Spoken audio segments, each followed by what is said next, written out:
और जिस तरह से भाजपा के विधायक, उन्होंने चोर किसको कहा? नरेंद्र मोदी जी के बारे में या ललित मोदी जी के बारे में। नीरव मोदी का नाम नहीं लिया गया था, मोदी, सारे मोदी चोर हैं ये कहा। पहली बार कभी देखा होगा कि कोई सांसद का घर इस तरह से 24 घंटे के अंदर में खाली कराया जाने लगा? उसके खिलाफ हम लोग हैं, उसके संविधान के खिलाफ नहीं। संविधान का जो आप मखौल उड़ा रहे हो उसके खिलाफ हम हैं। नमस्कार, मैं आशुतोष कुमार। आज हमारे साथ कई मुद्दों पर बात करने के लिए झारखंड कांग्रेस के प्रदेश अध्यक्ष राजेश ठाकुर जी हैं। सर, इन दिनों कई सारे मुद्दे चल रहे हैं देश में, भ्रष्टाचार को लेकर के हाय तौबा कांग्रेस भी कर रही है और विपक्ष भी। क्या मुद्दा है और क्या कांग्रेस को अपने ही कार्यकाल में बनाए गए संविधान पे अब विश्वास नहीं रहा? नहीं, देखिए, ये एक नई बात शुरू हुई है कि संविधान पे विश्वास नहीं रहा। हम तो पूरा संविधान पे विश्वास करते हैं।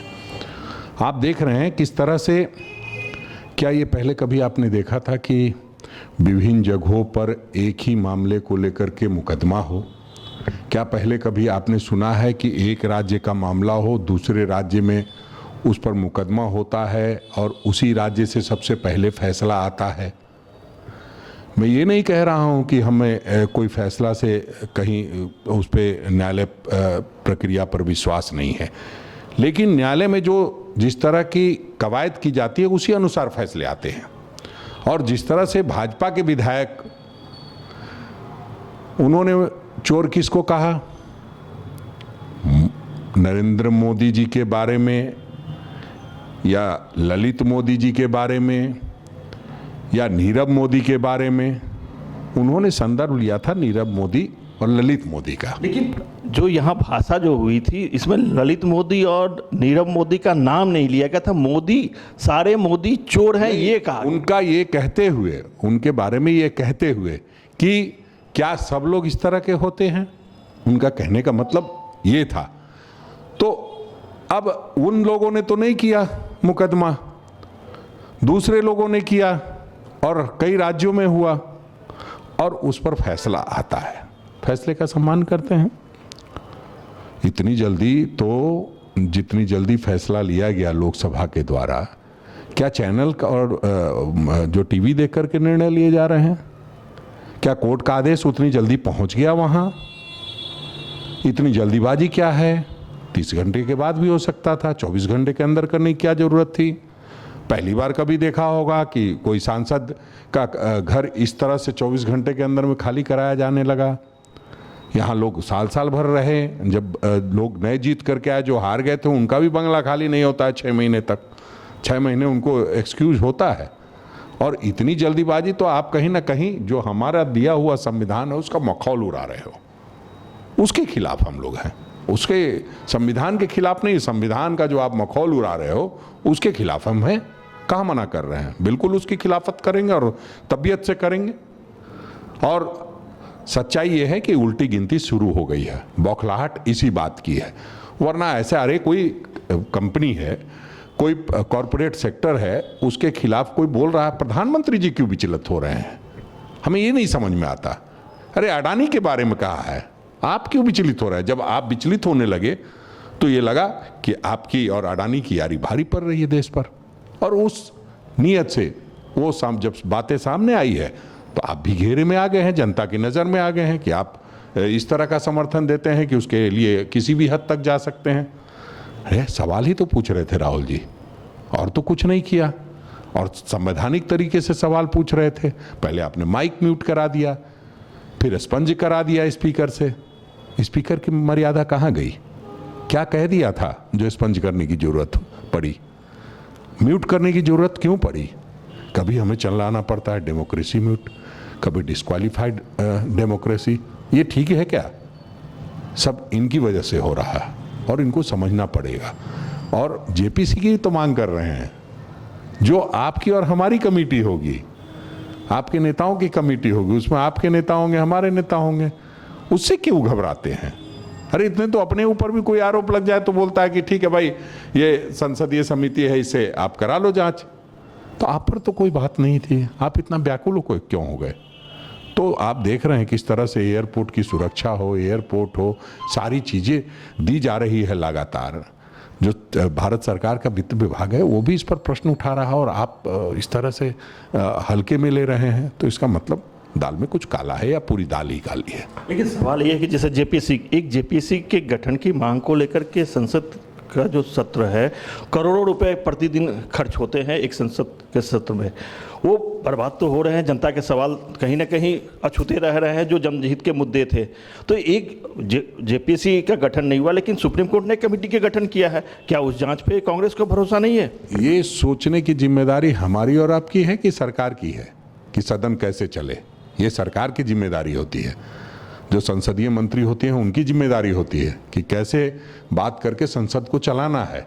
आप तो खुद ही संसद नहीं चलने दे रहे हैं। आप कह रहे हैं राहुल जी ने वहाँ ये कह दिया, वहाँ वो कह दिया, और उस आधार पर आपने संसद नहीं चलने दिया। पहली बार देखा कि सत्ता पक्ष संसद को बाधित कर रहा है, तो ये ठीक नहीं है। हम समझते हैं बहुत संजीदगी से समझने की ज़रूरत है। इस देश को हमने बनाया है तो देश को बचाने की भी जिम्मेदारी हमारी है, इसलिए हम लोग लड़ाई लड़ते रहेंगे और उसके लिए किसी भी हद तक जाएंगे। जहाँ तक राहुल गांधी के डिस्क्वालिफिकेशन की बात है, तो न्यायालय ने कोई मेरिट या आधार तो क्या कि न्यायपालिका में कहा जाता है कि न्याय की देवी की आंख पर पट्टी बंधी हुई है, वो निष्पक्ष होकर अपने निर्णय सुनाते हैं। तो कहीं ना कहीं जो निर्णय आया है, सवाल तो उस पर भी कांग्रेस खड़ी कर रही है। नहीं, चाहे वो जल्दबाजी में हो या जो भी। नहीं, क्यों नहीं करेंगे? हम लोग तो जाएंगे ही उच्च न्यायालय में ना, जा ही रहे ना। कोर्ट ने खुद से समय दिया हुआ है। कोर्ट जो है खुद जो निर्णय हुआ है उसमें उन्होंने 30 दिन का समय दिया हुआ है। इसका मतलब कोर्ट को भी मालूम है कि हमने जो किया है उस पर पुनर्विचार हो सकता है, ये अगली अदालत में जा सकते हैं। फिर हम सवाल क्या उठा रहे हैं? कोर्ट खुद इस बात को कह रहा है कि आप जाइए, तो हम जा रहे हैं। तो अगर हम ये सहमत हो जाएं कि हाँ कोर्ट ने जो फैसला सही हुआ किया है वो सही है, तो फिर हम उच्च अदालत में जाएंगे कैसे? तो इसको लोग डराते हैं ये कह करके, अरे भाई हम जब जाएंगे तो यही तो कहेंगे वहाँ कोर्ट में। हमारे वकील जो हैं वो यही कहेंगे कि ये फैसला गलत है, इस पे सुधार की आवश्यकता है। तो इसमें कहाँ सारी बातों को सब लोग समझ रहे हैं, लेकिन बार बार कुछ लोग ऐसे वो कर रहे हैं जैसे मानो कि इसमें डरने वाली बात है। अरे कोर्ट का सम्मान करते हैं हम, सम्मान अलग बात है, लेकिन ऐसा नहीं है कि कोई मुंसिफ मजिस्ट्रेट के यहाँ कोई फैसला हुआ, कोई डिस्ट्रिक्ट जज के यहाँ फैसला हुआ तो अंतिम फैसला हो गया। हमने संविधान बनाया तो संविधान में सारी तरह की प्रक्रिया भी दी है और उस नाते उस प्रक्रिया के तहत हम लोग आगे बढ़ेंगे। सवाल भ्रष्टाचार पे उठा रहे हैं अडानी और प्रधानमंत्री मोदी की दोस्ती का, लेकिन कल ही न्यायालय का झारखंड हाईकोर्ट का एक फैसला आया है। झारखंड में भ्रष्टाचार की बात आई है, अवैध खनन की बात आई है, बालू पे जो अवैध परिचालन हो रहा है या अवैध खनन हो रहा है उस पर रोक लगाने। तो सरकार, आप चूँकि सत्ता में भागीदार हैं और उस पार्टी के अध्यक्ष भी हैं, प्रदेश अध्यक्ष हैं, तो आपका भी दायित्व बनता है कि जो सरकार से बात करें और भ्रष्टाचार पर रोक लगाएं। जो हाईकोर्ट ने कहा तो उस पर कैसे अमल हो रहा है? आपको ये पता है कि जो कोल का जो काम होता है उसमें भारत सरकार के CISF उसका निगरानी करती है। इस पर कभी किसी ने सवाल उठाया? कभी कोई नहीं उठाता। सिर्फ और सिर्फ राज्य सरकार को घेरे में लेना ये कहाँ तक जायज़ है? वो ठीक है, माननीय उच्च न्यायालय ने कोई बात कही है तो हम लोग उस पर निश्चित रूप से गौर करते हैं और करते रहेंगे। लेकिन अगर सारी चीज़ें हमारे कहने से रुक जाए तो फिर कहना ही क्या? तो इसलिए हम लोग लगातार प्रयास करते हैं कि जो माननीय उच्च न्यायालय को निर्देश देता हो उसका अक्षरशः पालन हो। कानून व्यवस्था तो राज्य सरकार के अधीन आता है ना, क्योंकि अगर अवैध खनन हो रहा है उसका परिचालन भी हो रहा है, माने परिवहन हो रहा है, कहीं ना कहीं उसको रोकने की जिम्मेदारी तो है। खनन अगर हो रहा है तो यहाँ विस्फोटक भी आ रहे हैं अवैध रूप से।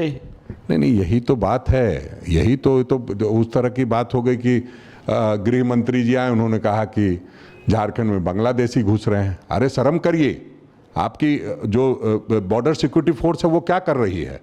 ये आपकी जिम्मेदारी है। सिर्फ और सिर्फ दूसरे पे बात फेंक के चले जाना। कोयला चोरी हो रहा है, CISF क्या कर रही है? आपने कभी कोई ध्यान दिया क्या?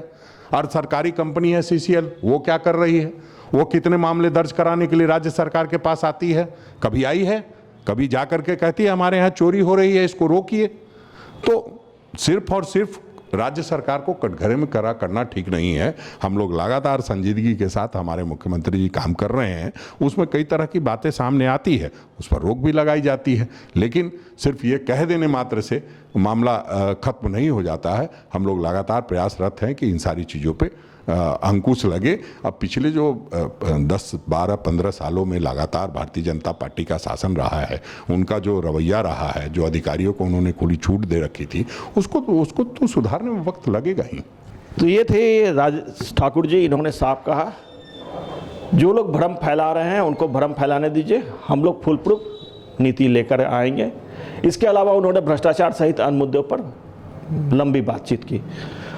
बने रहिए लोकमंच लाइव के साथ, सहयोगी मुकेश के साथ आशुतोष कुमार, रांची।